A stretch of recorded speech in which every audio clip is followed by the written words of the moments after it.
Hey yo, balik lagi di Bondol Channel. Gimana kabar kalian semua? Pastinya baik-baik aja kan? Nah, seperti biasa kalau udah ada gua berarti kita bakal ngebahas tentang bait. Dan bait yang bakal kita bahas kali ini adalah bait bukti yang berjudul Keadilan. Nah, kalau di buku sebelumnya yang berjudul Kurawal, di sana kita ngebahas tentang sebuah penjara yang dihuni oleh para pengguna byte dan di dalamnya ada 3 orang pengguna byte. Nah, kita di sini bakal ngebahas salah satunya. Yang kita tahu di sana ada Andri. Nah, dan Andri itu sudah pasti bukan dia yang akan kita bahas kali ini karena dia sudah dapat pembahasan di buku pertama. Dan orang yang bakal kita bahas kali ini adalah Topan.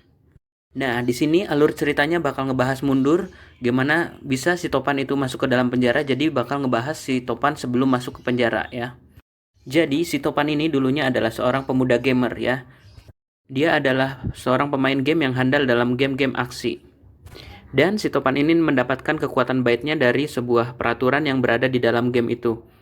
Jadi biasanya di game itu kan ada peraturannya dan dia ketika memainkan game itu membaca sebuah peraturan-peraturan yang ada di dalam game itu dan kemudian tiba-tiba dia mengalami sebuah keanehan setelah bermain game itu di mana setiap benda yang ia sentuh bila dihancurkan maka benda itu akan berubah menjadi sebuah item game atau memunculkan sebuah item-item yang berada di dalam game.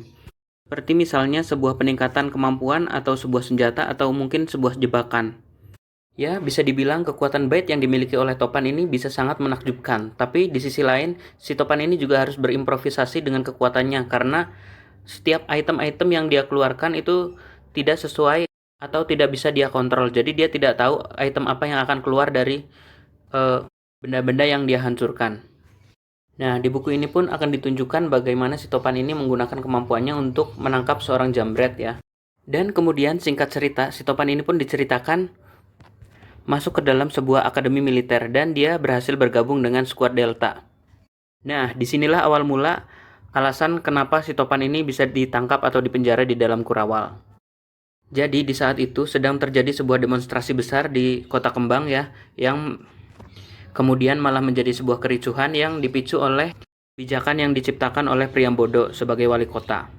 Di mana kebijakan yang diciptakan oleh Priambodo adalah sebuah kebijakan yang mengatur keadilan sistem poin, di mana setiap orang yang memiliki kebaikan akan diukur kebaikannya dengan sistem poin dan bisa melakukan kejahatan ketika poinnya sudah cukup untuk melakukan sebuah kejahatan.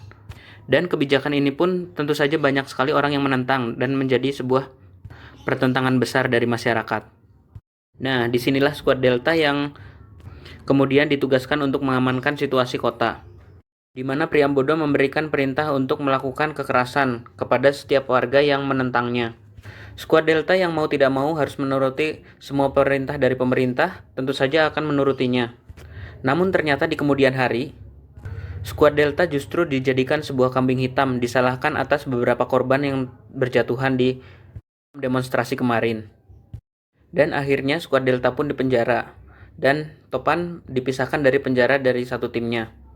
Nah, meskipun kita tahu bahwa Kurawal adalah sebuah penjara biasa sebetulnya dan si Topan ini bisa dengan sangat mudah untuk kabur atau keluar dari sana, namun si Topan ini tidak akan melakukannya karena dia masih sangat respect kepada kaptennya dan sangat peduli terhadap rekan-rekan satu skuadnya.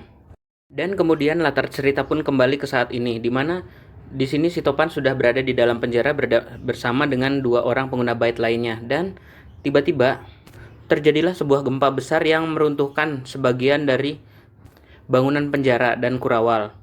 Ini menyebabkan sebuah kekacauan yang cukup parah dan kemudian Topan pun bergegas untuk keluar dari selnya dan menuju ke sel teman-temannya. Dan ternyata di sana Topan mendapati teman-temannya dan kaptennya sudah tertimpa reruntuhan bangunan dan tidak bisa lagi untuk diselamatkan. Nah, karena di sini Topan sudah tidak memiliki lagi alasan untuk tetap berada di penjara, maka Topan berencana untuk membalas dendam kepada Priambodo untuk mendapatkan keadilan, di mana menurut Topan, kematian dari kapten dan seluruh anggota skuadnya adalah salah dari Priambodo. Seketika langsung Topan pun lari kabur dari penjara. Di sini pun kita diperlihatkan apa yang dilakukan oleh kedua orang pengguna bait yang berada di dalam penjara ketika sebenarnya mereka sudah sangat mudah untuk keluar. Di mana di sini si Andri hanya berjalan santai seolah pasrah, dia mau ditangkap ya sudah masuk lagi ke dalam penjara, kalau tidak ada yang nangkap ya sudah Sedangkan salah satu pengguna Byte lagi yang belum kita kenal, dia malah justru tetap berada di dalam selnya tanpa melakukan apapun. Entah apa alasan dia tetap berada di dalam Kurawal. Kemudian latar cerita pun berpindah ke sebuah kamar hotel, di mana di sini ternyata Topan sedang merencanakan rencana pembalasan dendamnya. Dan ternyata si Topan di sana tidak sendirian. Dia bersama kedua orang rekannya, yaitu Hilman dan Handi. Di sini Hilman adalah seorang anak dari pemilik sebuah hotel besar di Kota Kembang. Sedangkan Handi adalah seorang pegawai minimarket yang juga memiliki pekerjaan sampingan sebagai beta tester. Nah, cukup sampai di sini dulu cerita spoilernya. Buat yang masih penasaran dengan ceritanya, dibeli aja bukunya, dibaca bukunya. Sampai jumpa di cerita-cerita berikutnya. Bye-bye.